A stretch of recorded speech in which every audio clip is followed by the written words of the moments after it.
ठाणेकरांच्या खिशाला पुन्हा कात्री लागण्याची शक्यता असून रिक्षा आणि टॅक्सी प्रवास लवकरच महाग होण्याची चिन्हे आहेत. सीएनजीच्या दरात सातत्याने होत असलेली वाढ, वाढती महागाई आणि वाहनांच्या देखभालीचा वाढलेला खर्च यामुळे ठाणे शहर रिक्षा टॅक्सी समन्वय कृती समितीने आरटीओकडे भाडेवाढीची मागणी केली आहे. समितीने दिलेल्या पत्रानुसार रिक्षा आणि टॅक्सीच्या किमान भाड्यात प्रति किलोमीटर 4 रुपयांची वाढ, तसेच पुढील प्रत्येक किलोमीटरसाठी 2 रुपयांची वाढ करण्याची मागणी करण्यात आली आहे. सध्या सीएनजीचे दर 84 रुपये प्रति किलोपर्यंत पोहोचल्याने चालकांचे आर्थिक गणित पूर्णपणे बिघडल्याचा दावा संघटनांकडून करण्यात येत आहे. ठाणे शहरात जवळपास 8 लाख वाहने सीएनजीवर धावत असून त्यामध्ये सुमारे 2 लाख रिक्षा, 1 लाखाहून अधिक टॅक्सी आणि 5 लाखांपेक्षा जास्त खासगी वाहनांचा समावेश आहे.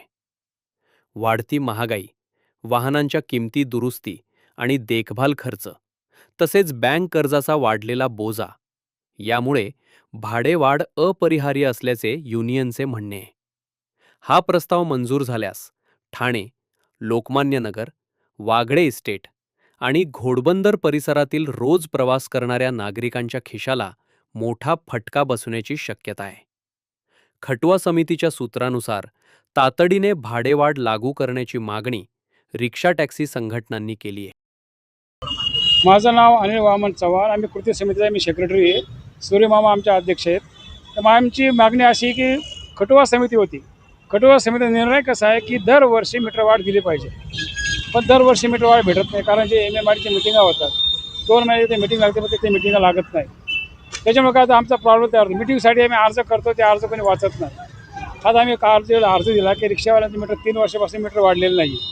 26 मीटर झालं. गव्हर्नमेंट काय करतं, तुमचं मीटर वाढ झाली, टायमावर तुम्ही मीटर रिकॅल्क्युलेशन नाही केलं का तुम्हाला फाईन रोजचे 50 रुपये. म्हणजे रिक्षाने आता सध्या 5,000 फाईन रिक्षावाल्यांना, मीटर जर तुमचं फास्ट नसेल किंवा केलं नसेल तर आमची मागणी अशी आहे की कमीत कमी रिक्षा मीटर 30 रुपये आणि पुढे प्रत्येक किलोमीटर 2 रुपये. इंधनाचे दर वाढलेले आहेत, सीएनजीचे दर वाढलेले, त्यामुळे रिक्षा चालवणं देखील खूप कठीण झाले. इंधनात दर आता जवळ 3 वेळा इंधन वाढ झाली. जो CNG गॅस कोणी त्याला घेत नव्हतं तेव्हा ते गॅसची किंमत 100, म्हणजे पेट्रोलचा गॅस सेम झाला होता.